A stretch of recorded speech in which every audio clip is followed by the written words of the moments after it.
Hank Turgeon, who's the president of the New Bedford Police Officers Union. Good morning, Hank. How are you, sir? Good morning, Chris. How are you? I'm doing well. Thanks for making some time for us. We do appreciate it.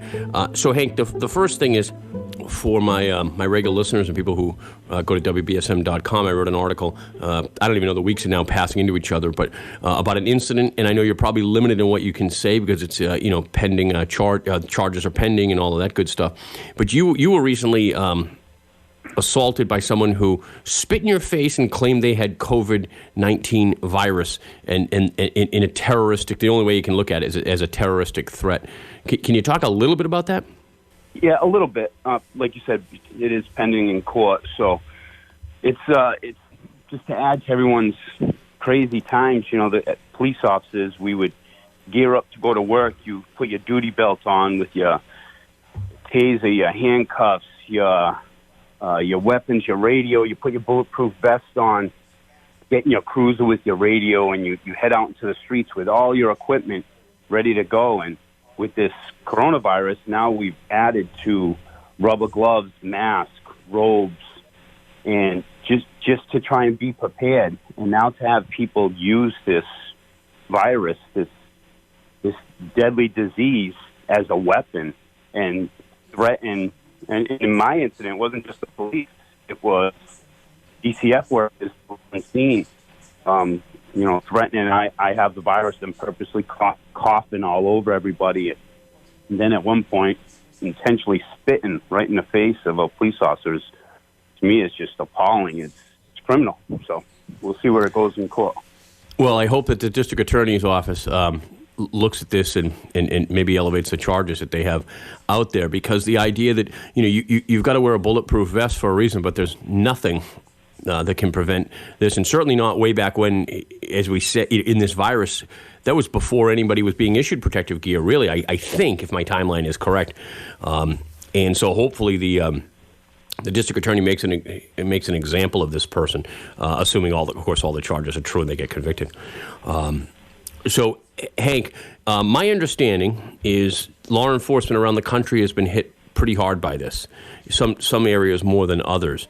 There have been some cases in the New Bedford Police Department now of people with COVID-19. Is that correct? Yeah, it's unfortunate, but we're not excluded from this disease. We're like everyone else, and unfortunately, it hit us hard up in our headquarters area where we had a spread of the virus up there, and try as hard as the city employees could to keep the place clean and disinfected. It still spread through that building relatively quick. The numbers showed that it was more than 10% of the workforce in that building. And this is the headquarters of the department. Yeah. Yep. The one up on Rockdale Avenue. That house is mainly administrative. We thought for sure it was going to hit patrol division, so that's where the majority of precautions were being taken is in patrols. And we go back to, from my experience, go back to like the AIDS epidemic, and we started gloving up every person we dealt with. Everyone was really terrified of the hypodermic needle that was hid in someone's pocket or in their sock or in a car, because you don't want to get pricked, you don't want to get the AIDS virus. So, cops were hitting the streets really prepared for it and watching for it. And in my opinion, I thought that's where we were going to get hit the hardest with it, was the patrol going into houses. Now I hear today that we may be being sent into businesses to check if the businesses are wearing masks. I think that's more of a Board of Health issue, but I'm going to find out if that's true.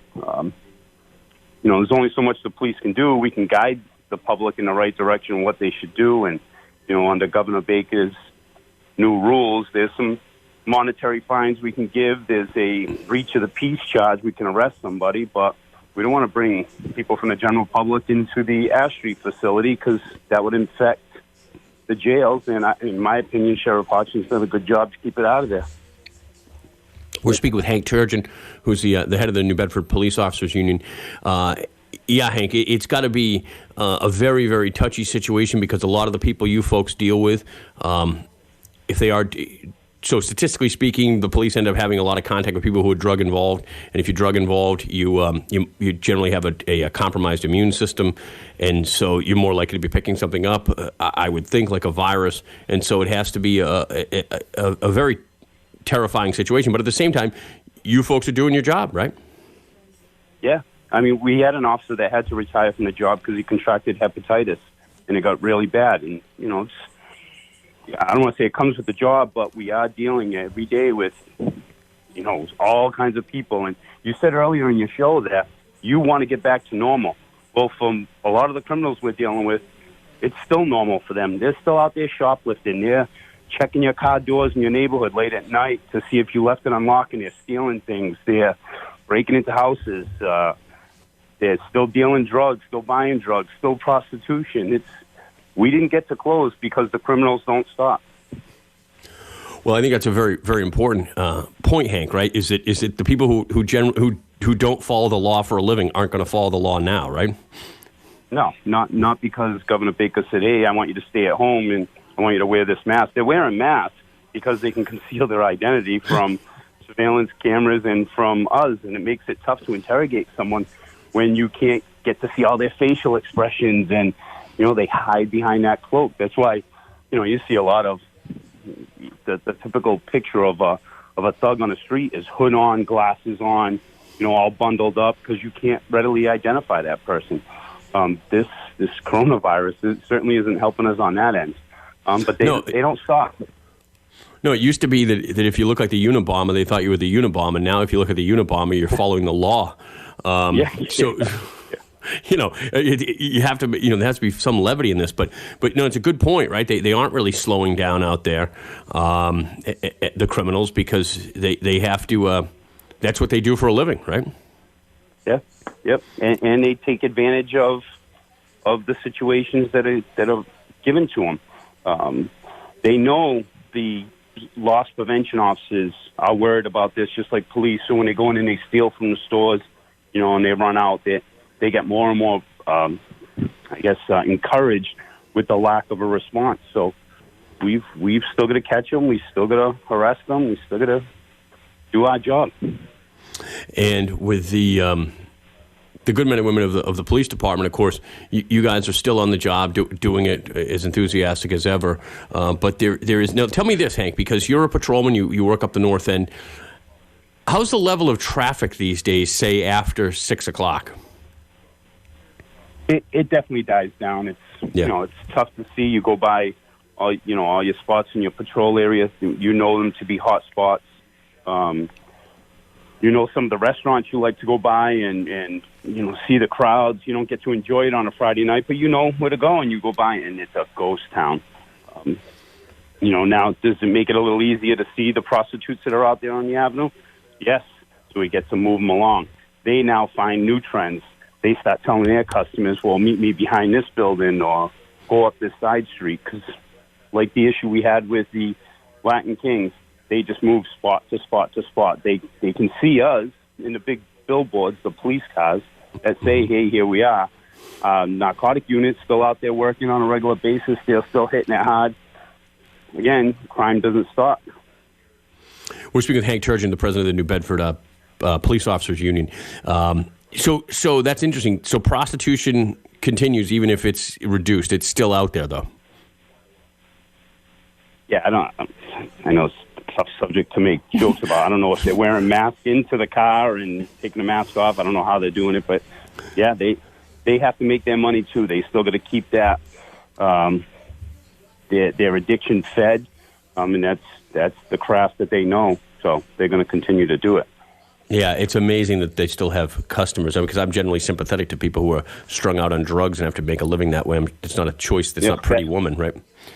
Back to the AIDS epidemic, you still had prostitutions during that, and that was specific to sexually transmitted disease. So that's a profession that'll never go away, Chris. Never go away. The oldest, I guess, right? So, Hank, the realities of it are that cities and towns are going to be broke going forward. I think everyone's been being pretty candid about that. It's going to be up to the state and the federal government to make up the difference and to make sure that people can can still afford to have adequate police protection, which is really vitally important here, particularly when this thing reopens again, which I'm committed that it's going to, but there'll be a lag time here.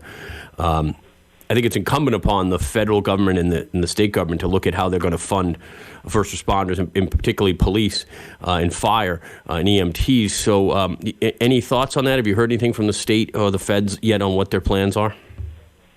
I haven't. And obviously during this tough time, we've laid down our union battle swords, right? We're not going after the mayor saying I'll say it right now in this conversation, we've been expired for almost 2 years in our contract. So even when the money was great, we weren't getting a contract settled with this mayor. So I'm sure, and I heard him yesterday on your show, I'm sure that this will be discussed going forward about their tough times. And I'm hoping that not just the states, the federal government, the public remembers, wow, these first responders, they were there for us. They were there through thick and thin. They were out there patrolling. Yeah, we've seen them with their masks on. We've seen them doing parades for kids that couldn't have birthday parties. We've seen their impressive work, and they demand that we get fairly compensated. There's Bristol County Sheriff's Department. I hate to bring up the sheriffs again. He's given hazardous duty to his COs right now. We were denied that in contract negotiations. So we're hoping somehow we're not the forgotten ones. I'll go back to the Foxy Lady. After that shooting incident, I'm a member of the SWAT team. I was K-9 at the time. We were promised the world because we only had a bread truck as our SWAT truck. 223 rounds would have went through that van like butter, and they told us, we're going to get you everything that you guys need. Once the hype died down, we were forgotten again. And I think once the hype dies down from this and everyone's back to normal, because, Chris, we are going to go back to normal. Maybe people will wash their hands a little bit more. But when we go back to normal, we just don't want to be forgotten. We want to continue to do the job that we all love to do. We just don't want to be treated as like the lower end of the spectrum. We're speaking with Hank Turgeon, who's the president of the New Bedford Police Union. Yeah, no, and I think it's incumbent upon the public to keep that in mind, that you guys are out there under these horrible conditions, but that it is all going to get better again. But the realities of it is that the cities are not going to have, and the towns are not going to have the kind of money that they even thought they were going to have before that they were fighting over. And so I do think that it's incumbent upon the feds and the state to back up the municipalities and to fund these crucial services like police. Because think about it, folks. If you live in the city of New Bedford, can you imagine what it would be like if you didn't have police at night out on the streets? Can you imagine? It'd be unbelievable. Well, you couldn't live there. A quick analogy, Chris, is everyone had to tighten their belts under these times, either because they were laid off, unemployment wasn't coming yet, they only had one person in a household working, whereas before they had two, or they were working two jobs and they lost one. They had to tighten their belts, but they looked at what's essential. It's funny to see how everyone went right for toilet paper, and that's what was essential, and the hand sanitizer was still on all the aisles. But they decided what's essential, and we need for the city to get back to what's essential in the city, and we've got to trim the fat elsewhere. You can't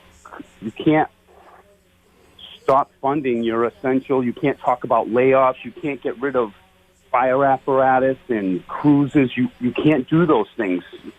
I mean, we're already operating at the bare minimum now when the city is out there, the top bond rating.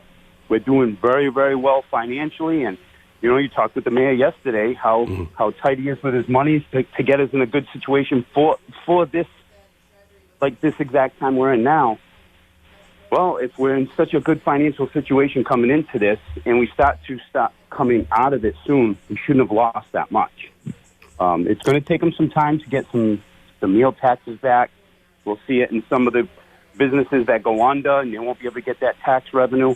The mayor alluded to parking tickets, that he's not able to do those. There was an agreement with the New Bedford Police Union going back a couple of years where we allowed the parking supervisors to expand, and their revenue grew by a couple $1 million. They'll get all that back. That'll come back around. People will be back to normal within, I'm hoping, within a few months.